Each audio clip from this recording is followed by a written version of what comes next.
புதல்வன் திட்டத்தை முதல்வர் ஸ்டாலின் கோவையில் இன்று துவக்கி வைக்க உள்ளார். பள்ளி கல்வி முடித்து உயர்கல்வியில் சேரும் மாணவர்கள் எண்ணிக்கையை அதிகரித்திட அவர்களுக்கும் மாதம் 1000 ரூபாய் வழங்கும் தமிழ் புதல்வன் திட்டம் உருவாக்கப்பட்டுள்ளது.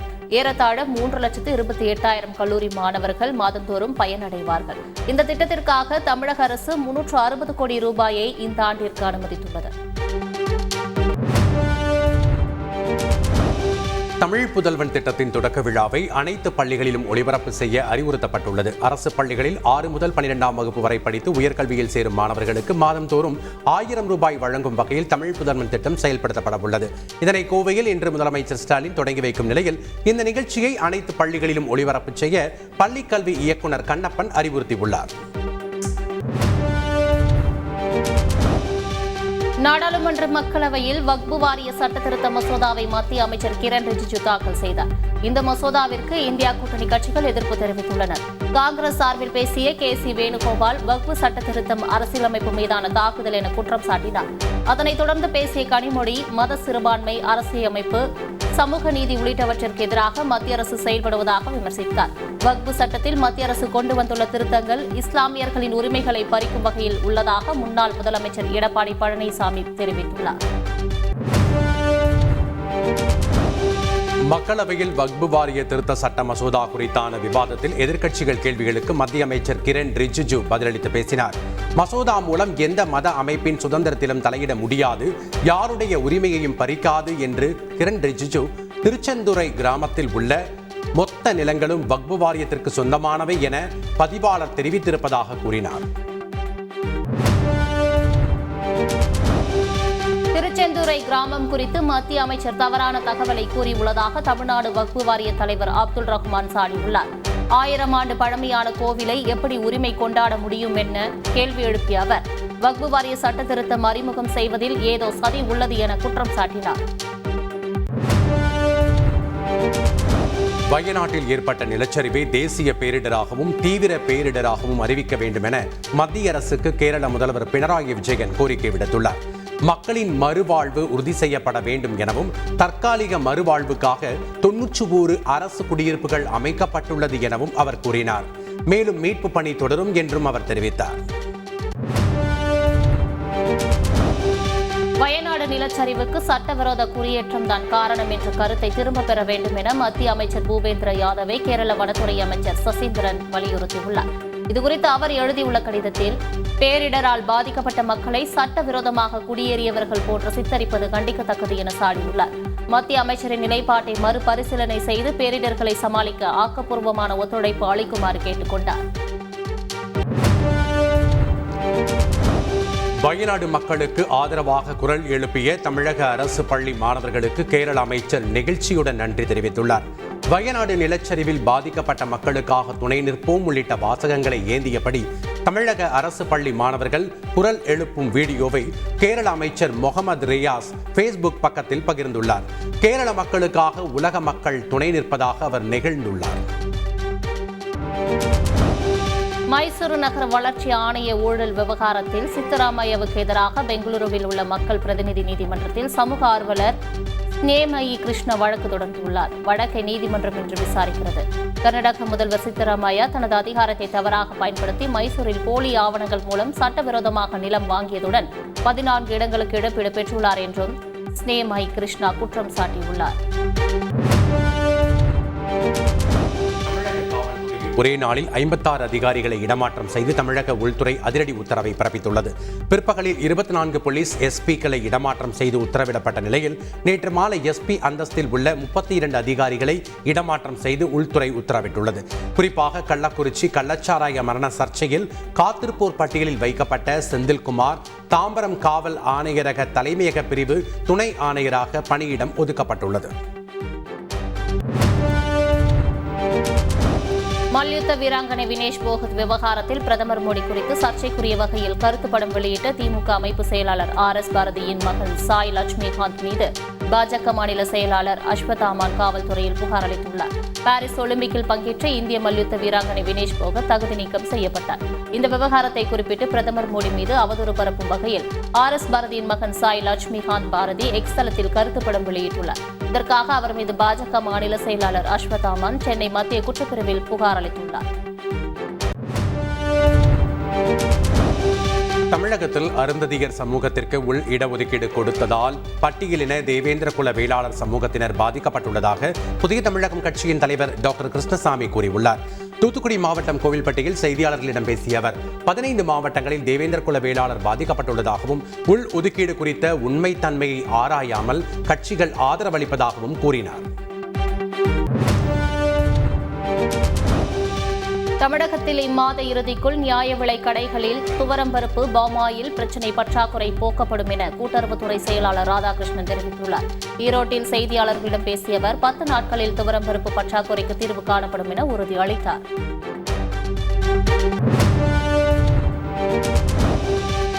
அரசியல் பழிவாங்கும் நடவடிக்கையாகவே தனக்கு எதிராக அமலாக்கத்துறையினர் வழக்கு பதிவு செய்துள்ளதாக முன்னாள் அமைச்சர் செந்தில் பாலாஜி குற்றம் சாட்டியுள்ளார். சென்னை முதன்மை அமர்வு நீதிமன்றத்தில் வாதங்களை முன்வைத்த செந்தில் பாலாஜி தரப்பினர் சாட்சிகளை குறுக்கு விசாரணை செய்ய விரும்புவதாக கோரிக்கை வைத்தனர். சாட்சி விசாரணைக்காக வழக்கை வரும் 16ஆம் தேதிக்கு ஒத்திவைத்த நீதிபதி அல்லி செந்தில் பாலாஜியின் நீதிமன்ற காவலை 54வது முறையாக நீட்டித்து உத்தரவிட்டார். அரசு ஊழியர்கள் மீதான துறை ரீதியான ஒழுங்கு நடவடிக்கைக்கு காலக்கெடு நிர்ணயித்து தமிழக அரசு உத்தரவு பிறப்பித்துள்ளது. இது தொடர்பான உத்தரவை பணியாளர் மற்றும் நிர்வாக சீர்திருத்தத்துறை செயலர் கே நந்தகுமார் பிறப்பித்துள்ளார். அதன்படி புகார்கள் மீது விளக்கம் கோருவது, குற்றச்சாட்டுகளை பதிவு செய்ய 15 நாட்களும், விளக்கங்களை பதித்து சமர்ப்பிக்க 30 நாட்களும் நிர்ணயிக்கப்படுகிறது. விசாரணை நடைமுறைகளை 167 நாட்களுக்குள்ளாகவும் முடிக்க வேண்டும் என்று நந்தகுமார் தனது உத்தரவில் குறிப்பிட்டுள்ளார்.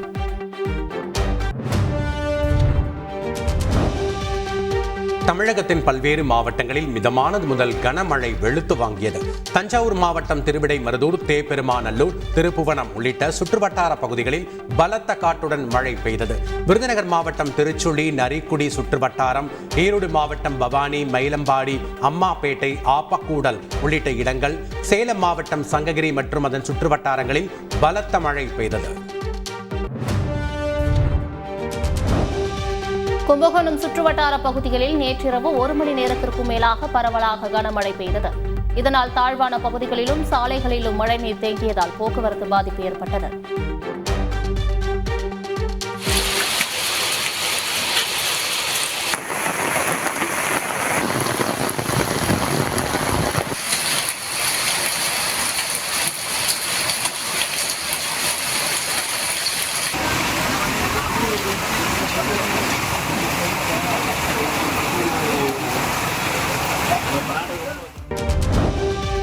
வங்கதேசத்தில் உள்ள இந்துக்கள் உட்பட அனைத்து சிறுபான்மையினரின் பாதுகாப்பு உறுதி செய்யப்படும் என நம்புவதாக பிரதமர் மோடி கூறினார். வங்கதேசத்தில் அரசு தலைமை ஆலோசகராக பதவியேற்ற முகமது யூனுஸை தொலைபேசியில் தொடர்பு கொண்டு பிரதமர் மோடி வாழ்த்து தெரிவித்துள்ளார். அவரிடம் வங்கதேசத்தில் உள்ள இந்துக்கள் மற்றும் பிற அனைத்து சிறுபான்மை சமூகங்களின் பாதுகாப்பையும் உறுதி செய்தார். மதுபான கொள்கை முறைகேடு சிபிஐ வழக்கில் அரவிந்த் கெஜ்ரிவாலின் நீதிமன்ற காவலை நீட்டித்து சிறப்பு நீதிமன்றம் உத்தரவிட்டுள்ளது. மதுபான கொள்கை முறைகேடு வழக்கில் அரவிந்த் கெஜ்ரிவாலை சிபிஐ ஜூன் 25ஆம் தேதி கைது செய்தது. இந்த வழக்கில் நீதிமன்ற காவல் நிறைவடைந்ததை தொடர்ந்து காணொலி வாயிலாக சிறப்பு நீதிமன்ற நீதிபதி முன் ஆஜர்படுத்தப்பட்டார். இதனைத் தொடர்ந்து அவருக்கு விதிக்கப்பட்ட நீதிமன்ற காவலை ஆகஸ்ட் 20ஆம் தேதி வரை நீட்டித்து நீதிபதி உத்தரவிட்டார். மதுபான கொள்கை முறைகேடு வழக்கில் மணீஷ் சிசோடியாவின் ஜாமீன் மேல்முறையீடு மனு மீதான தீர்ப்பை உச்சநீதிமன்றம் இன்று கூறுகிறது. மதுபான கொள்கை முறைகேடு வழக்கில் டெல்லி முன்னாள் துணை முதல்வர் மணீஷ் சிசோடியாவை அமலாக்கத்துறை மற்றும் சிபிஐ கடந்த ஆண்டு கைது செய்தது. இந்நிலையில் அவரது ஜாமீன் மேல்முறையீடு மனுவை விசாரித்த உச்சநீதிமன்ற நீதிபதிகள் ஜாமீன் மனு மீதான தீர்ப்பை வழங்க இருக்கிறது. பாரிஸ் ஒலிம்பிக் பதக்கப்பட்டியலில் 30 தங்கம், 38 வெள்ளி, 35 வெண்கலம் என 103 பதக்கங்களுடன் அமெரிக்கா முதலிடத்தில் உள்ளது. 29 தங்கம், 25 வெள்ளி, 19 வெண்கலம் என 73 பதக்கங்களுடன் சீனா 2வது இடத்திலும், 18 தங்கம், 14 வெள்ளி, 13 வெண்கலம் என 45 பதக்கங்களுடன் ஆஸ்திரேலியா 3வது இடத்திலும் உள்ளன. 54 பதக்கங்களுடன் பிரான்ஸ் 4வது இடத்திலும், 51 பதக்கங்களுடன் பிரிட்டன் 5வது இடத்திலும் உள்ளன. 1 வெள்ளி, 4 வெண்கலம் என 5 பதக்கங்களுடன் இந்தியா பதக்கப்பட்டியலில் 64வது இடத்தில் உள்ளது.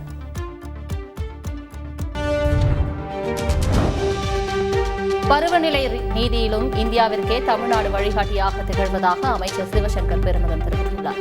காலநிலை மற்றும் நிலைத்தன்மைகளுக்கான முன்னெடுப்புகள் என்ற அமைப்பின் சார்பில் டெல்லியில் நடந்த கருத்தரங்கில் அமைச்சர் எஸ். சிவசங்கர் விருந்தினராக கலந்து கொண்டு உரையாற்றினார். அவர் தனது உரையில் முதலமைச்சர் ஸ்டாலின் தலைமையில் இந்தியாவின் முன்னணி மின்சார வாகன உற்பத்தி மையமாக தமிழ்நாடு திகழ்வதாகவும், சமூக நீதியில் மட்டுமல்ல பருவநிலை நீதியிலும் இந்தியாவிற்கே தமிழ்நாடு வழிகாட்டியாக திகழ்வதாகவும் பெருமிதத்துடன் குறிப்பிட்டார்.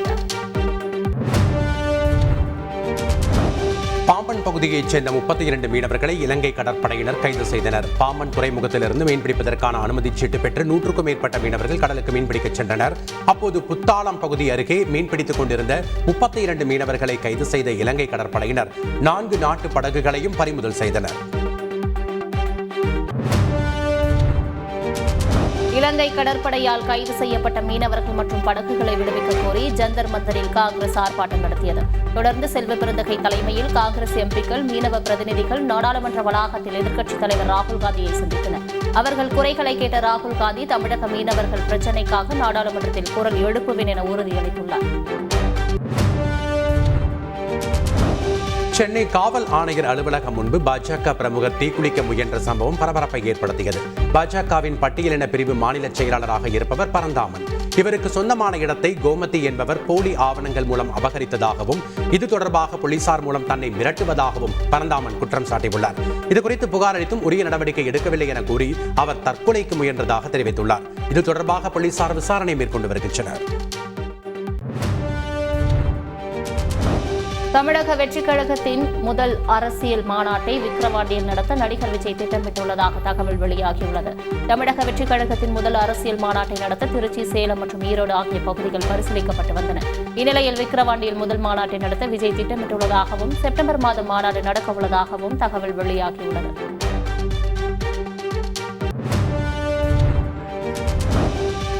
இரண்டு அமைச்சர்கள் மீதான சொத்து குவிப்பு வழக்கை மீண்டும் விசாரிக்க நீதிமன்றம் உத்தரவிட்டதை வரவேற்பதாக நாம் தமிழர் கட்சியின் தலைமை ஒருங்கிணைப்பாளர் சீமான் தெரிவித்துள்ளார். விருதுநகர் மாவட்டம் ராமுதேவன்பட்டியில் செய்தியாளர்களை சந்தித்த அவர் அனைத்து அமைச்சர்களையும் சொத்து குவிப்பு தொடர்பாக விசாரிக்க வேண்டும் என்று வலியுறுத்தினார். MP, MLAக்கள் அதிகாரமிக்க பதவியை அடைய நீட் போன்ற தேர்வு நடத்தப்பட வேண்டும் என்றும் அவர் கருத்து கூறினார். பழனி கோவிலுக்கு வந்த பாஜக மூத்த தலைவர் ராஜாவின் காலில் விழுந்து பெண் வியாபாரி ஒருவர் கோரிக்கையை முன்வைத்தார். பழனி அடிவார கோவிலில் பாஜக மூத்த தலைவர் ராஜா சாமி தரிசனம் செய்தார். அப்போது அவரை சந்தித்த சாலையோர வியாபாரிகள் தங்களுக்கு உதவும்படி கோரிக்கை விடுத்தனர். திடீரென்று ஒரு பெண் ராஜாவின் காலில் விழுந்து கெஞ்சி கோரிக்கை விடுத்தார். அவ்வாறு செய்யக்கூடாது என அறிவுறுத்திய அவர் கோரிக்கைகளை பரிசீலிப்பதாக கூறிவிட்டு சென்றார்.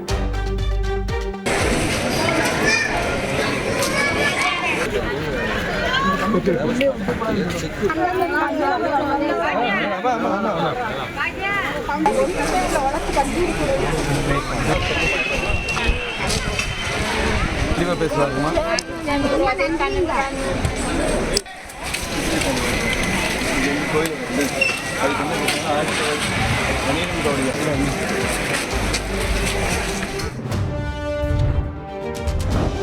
திருத்தணியில் அரசு பேருந்தில் பயணிக்கும் போது அரசு பள்ளி மாணவர்கள் சிலர் கஞ்சா போதையில் ரகளையில் ஈடுபட்டதாக புகார் எழுந்துள்ளது.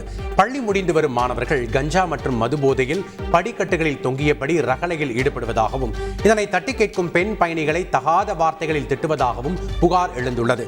இதுகுறித்து தகவல் அறிந்து போலீசார் வருவதற்குள் சம்பந்தப்பட்ட மாணவர்கள் தப்பிச் சென்ற நிகழ்வும் அரங்கேறியது.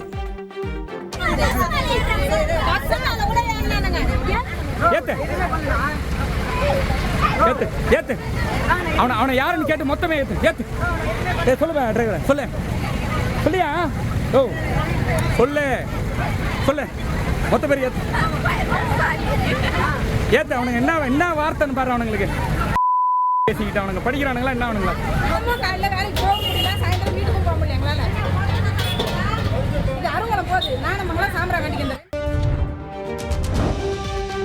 கோவிலை பூட்டி வைப்பது சுவாமியை சிறை வைப்பதற்கு சமமானது என மெட்ராஸ் உயர்நீதிமன்ற மதுரை அமர்வு கருத்து தெரிவித்துள்ளது.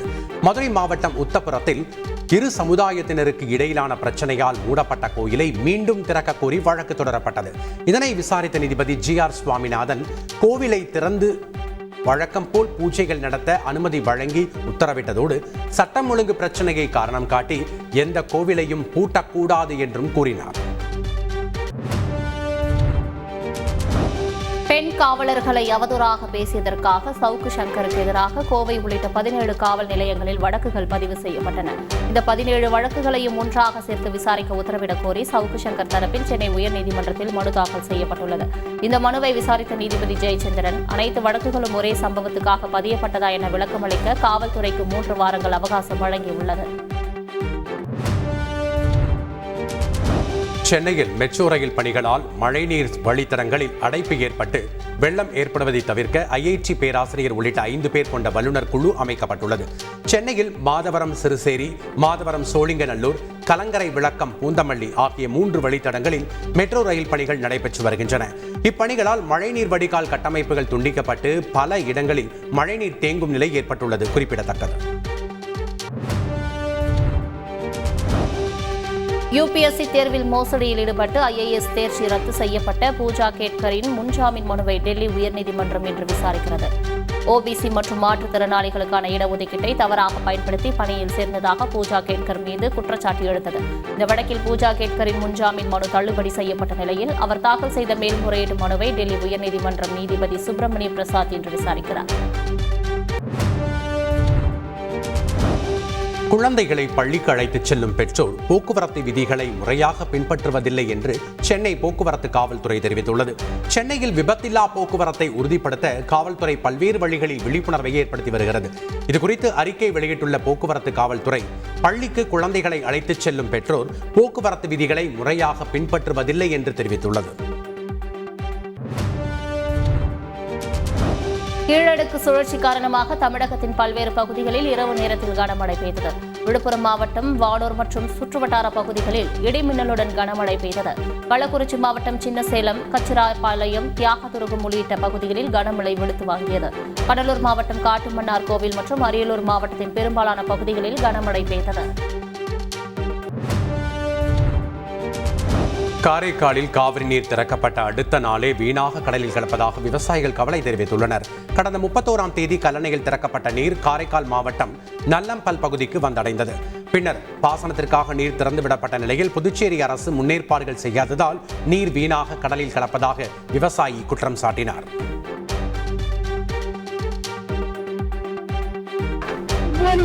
யாருக்காக போகுது? தண்ணி கடலுக்கு போகுதுங்க. தண்ணி சேமிக்க மாட்டாங்க. குடிநீர் பஞ்ச வருதுங்க. உப்பு நீரா ஆயிடுங்க. நீரெல்லாம் உப்பு நீரா வருதுங்க. உடனடியாக அதை வரணுங்க. அமைச்சர்லாம் வந்து பார்த்து உடனடியாக தீர்வு காண அதிகாரியோட. குமாரபாளையம் தேசிய நெடுஞ்சாலையில் முரளிதரன் என்பவரது காரின் முன்பகுதியில் திடீரென புகை வந்ததால் சாலை ஓரமாக காரை நிறுத்தி பார்த்தபொழுது கொட்டும் மழையிலும் திடீரென தீப்பிடித்து எரிந்தது. தகவலின் அடிப்படையில் சம்பவ இடத்திற்கு வந்த தீயணைப்புத் துறையினர் தீயை அணைத்தனர். காரில் ஏற்பட்ட மின்கசிவின் காரணமாக தீ விபத்து ஏற்பட்டிருக்கலாம் என கூறப்படுகிறது.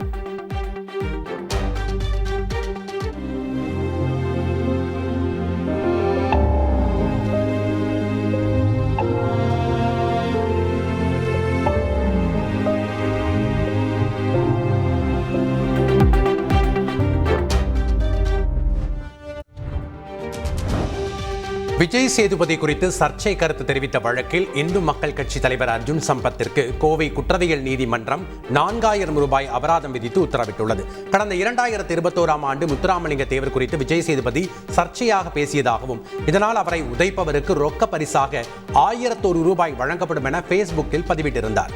இந்த வழக்கை விசாரித்த கோவை நடுவர் நீதிமன்றம் அர்ஜுன் சம்பத்திற்கு தண்டனையாக 4000 ரூபாய் அபராதம் விதித்தது.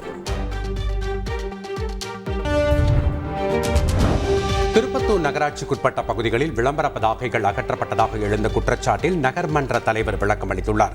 திருப்பத்தூர் நகராட்சிக்குட்பட்ட பகுதியில் நவசாய் மீடியா என்ற நிறுவனத்தின் பெயரில் அமைக்கப்பட்ட விளம்பர பதாகைகள் நகர்மன்ற தலைவருடைய கணவரால் அகற்றப்பட்டதாக காவல் நிலையத்தில் புகார் அளிக்கப்பட்டது. இந்நிலையில் சம்பந்தப்பட்ட விளம்பர பதாகைகள் முறையான அனுமதியின்றி அமைக்கப்பட்டதாகவும் அவற்றால் விபத்து ஏற்பட்டதாகவும் நகர்மன்ற தலைவர் சங்கீதா வெங்கடேசன் விளக்கம் அளித்துள்ளார். கும்பகோணத்தில் மேயர் கூட்டிய ஆலோசனைக் கூட்டத்தில் 4 மாமன்ற உறுப்பினர்கள் மட்டுமே பங்கேற்றனர். மாநகராட்சி மேயராக சரவணன் பதவி வகித்து வரும் நிலையில் திமுகவை சேர்ந்த 39 உறுப்பினர்கள் உட்பட 44 உறுப்பினர்கள் ஆலோசனைக் கூட்டத்தை புறக்கணித்துள்ளனர். வார்டுகளில் நடைபெறும் பணிகள் குறித்து விவாதிக்க அழைப்பு விடுக்கப்பட்ட நிலையில் கூட்டணி கட்சி உறுப்பினர்களே கூட்டத்தை புறக்கணித்துள்ளது சர்ச்சையை ஏற்படுத்தியுள்ளது. முதலமைச்சரின் காணொலி நிகழ்ச்சியில் கலந்து கொண்ட வாகனங்களுக்கு அபராதம் விதித்ததால் துணை ஆணையர் அதிரடியாக பணியிட மாற்றம் செய்யப்பட்டுள்ளார். மதுரை மாவட்டத்தில் உள்ள தமுக்கம் மைதானத்தில் மாமதுரை தொடக்க விழாவில் முதலமைச்சர் காணொலி காட்சி நிகழ்ச்சி நடைபெற்றது. இந்நிலையில் அங்கு வந்த வாகனங்களுக்கு அபராதம் விதிக்கப்பட்ட சம்பவம் சர்ச்சையை ஏற்படுத்திய நிலையில் மாநகர போக்குவரத்து துணை ஆணையரை பணியிட மாற்றம் செய்து உள்துறை உத்தரவிட்டுள்ளது. பாஸ்போர்ட் இல்லாமல் ஓசூரில் தங்கியிருந்த வங்கதேச இளைஞரை போலீசார் கைது செய்தனர். விசாரணை நடத்தியதில் இளைஞர் சாஹினூர் முல்லா தான் காதலித்து வந்த சிறுமியை பாஸ்போர்ட் மற்றும் விசா இல்லாமல் மேற்கு வங்க மாநில எல்லை வழியாக ஓசூருக்கு கடத்தி வந்தது தெரியவந்தது. இதனையடுத்து இளைஞரை கைது செய்து புழல் சிறையில் அடைத்த போலீசார் சிறுமியை ஓசூரில் உள்ள ஆதரவற்றோர் இல்லத்தில் தங்க வைத்துள்ளனர்.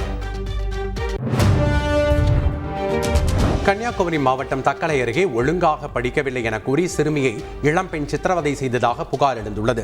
4 வயது சிறுமி நிஷா என்பவரது வீட்டிற்கு டியூஷனுக்கு சென்ற நிலையில் ஒழுங்காக படிக்கவில்லை என கூறி கடுமையாக தாக்கியதாகவும் கூச்சலிட்டதால் அவரது தாயாரும் இணைந்து தாக்கியதாகவும் பாட்டியிடம் கதறி அழுதுள்ளார். சிறுமி காயங்களுடன் மருத்துவமனையில் அனுமதிக்கப்பட்ட நிலையில் போலீசார் விசாரணை நடத்தி வருகின்றனர். மதுரை பைக்கார பகுதியில் மதுபோதையில் சாலையின் நடுவே அமர்ந்து தர்ணாவில் ஈடுபட்ட போதை ஆசாமியால் பரபரப்பு ஏற்பட்டது. பைக்கார பகுதியைச் சேர்ந்தவர் சிவமுருகன் போதையில் பக்கத்து வீட்டுக்காரருடன் சண்டையிட்ட நிலையில் சிவமுருகனின் மண்டை உடைந்துள்ளது. இதனையடுத்து தன்னை கொலை செய்ய முயற்சித்ததாக கூறி ரத்தம் சொட்டியபடி சாலையின் நடுவே அமர்ந்து சிவமுருகனால் போக்குவரத்து பாதித்தது.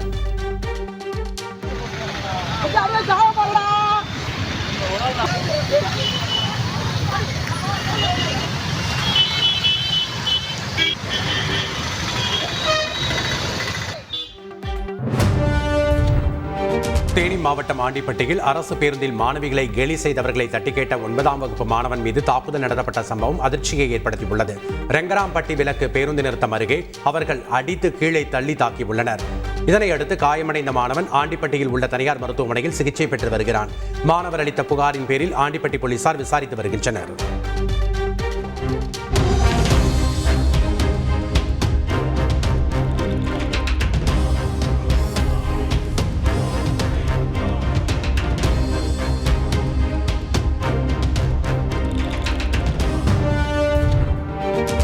அமெரிக்காவின் ஆதரவின்றி ஹமாஸ் தலைவர் படுகொலைக்கு சாத்தியமில்லை என ஈரான் தெரிவித்துள்ளது. போர் விதி மீறல்களுக்கு இஸ்ரேலை பொறுப்பேற்கும்படி செய்ய வேண்டும் என்று ஐநா பாதுகாப்பு கவுன்சிலிடம் ஈரானின் வெளியுறவு அமைச்சர் அலி பஹேரி கனி கேட்டுக்கொண்டார். ஐநா நடவடிக்கை எடுக்கவில்லை எனில் இஸ்ரேலின் அத்துமீறலை எதிர்கொள்ள சுய பாதுகாப்பை சட்ட ரீதியாக பயன்படுத்துவது தவிர ஈரானுக்கு வேறு வழி எதுவும் இல்லை எனவும் அவர் கூறியுள்ளார். அமெரிக்காவின் புளோரிடா மாகாணம் வெள்ளத்தில் மிதந்து வரும் நிலையில் மத்திய புளோரிடாவின் சில பகுதிகளில் 41 சென்டிமீட்டர் மழை பதிவாகியுள்ளது. சாலைகள் வெள்ளக்காடாக மாறியுள்ளதால் போக்குவரத்து முழுமையாக முடங்கியுள்ளது. வீடுகளை விட்டு வெளியேற முடியாமல் தவித்து வருபவர்களை மீட்புப் படையினர் மீட்டு வருகின்றனர்.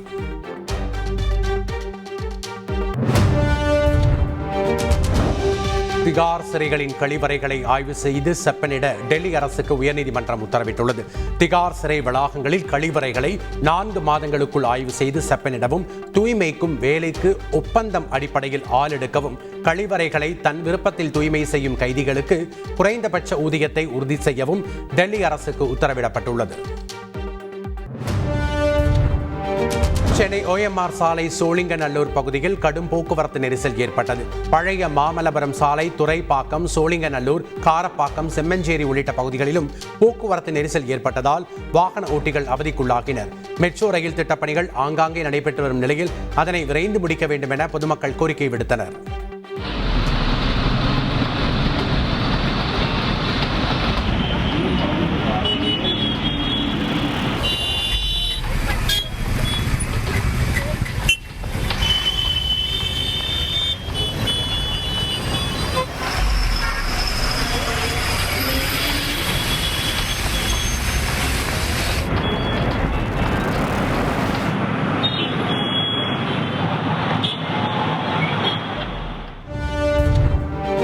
வேலூர் சத்துவாச்சாரி பகுதியில் உள்ள செவிடாத்தம்மன் ஆலயத்தில் ஆடி மாதத்தின் கடைசி வெள்ளியை முன்னிட்டு பொங்கல் வைத்து பொதுமக்கள் வழிபட்டனர்.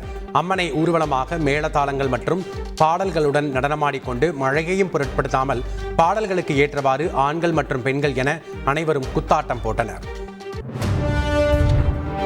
திண்டுக்கல் மாநகராட்சியில் 4 கோடியே 66 லட்சம் ரூபாய் கையாடல் செய்த விவகாரத்தில் சஸ்பெண்ட் செய்யப்பட்ட பெண் அலுவலர் உட்பட 2 பேர் கைது செய்யப்பட்டுள்ளனர். திண்டுக்கல் மாநகராட்சியில் கணக்கு பிரிவு இளநிலை உதவியாளராக பணிபுரிந்த சரவணன் அளித்த வாக்குமூலத்தின் அடிப்படையில் கண்காணிப்பாளர் சாந்தி, நிர்வாக அலுவலர் வெள்ளியம் சகாயராஜை போலீசார் கைது செய்தனர். தருமபுரி மாவட்டம் அரூர் அருகே தீபாவளி சீட்டு நடத்தி முன்னாள் ராணுவ வீரர் 4 கோடியே 80 லட்சம் ரூபாய் மோசடி செய்ததாக புகார் எழுந்துள்ளது. பயர் நாயக்கி பாளையப்பட்டியைச் சேர்ந்த முன்னாள் ராணுவ வீரர் செல்வராஜ், புஷ்பா தம்பதி இரட்டிப்பு வட்டி தருவதாக ஆசை வார்த்தை கூறி 100க்கும் மேற்பட்டோரிடம் தீபாவளி சீட்டு வசூலித்துள்ளனர். பாதிக்கப்பட்டவர்கள் அளித்த புகார் குறித்து போலீசார் விசாரித்து வருகின்றனர். செங்கல்பட்டு மாவட்டம் திருப்பூரூர் அருகே அரசு பள்ளி கட்டடத்தின் மேற்கூரை இடிந்து விழுந்து 3 மாணவிகளுக்கு காயம் ஏற்பட்டதால் பரபரப்பு ஏற்பட்டது. சிறுதாவூரில் கடந்த 8 ஆண்டுகளுக்கு முன்பு கட்டப்பட்ட அரசு பள்ளியில் வழக்கம் போல் இன்று வகுப்பு நடைபெற்றது. அப்போது மேற்கூரை திடீரென இடிந்து விழுந்ததில் 10ஆம் வகுப்பு மாணவிகள் 3 பேர் காயமடைந்தனர். இதில் ஒரு மாணவிக்கு தையல் போடப்பட்ட நிலையில் 3 சிகிச்சை முடிந்து வீடு திரும்பினர்.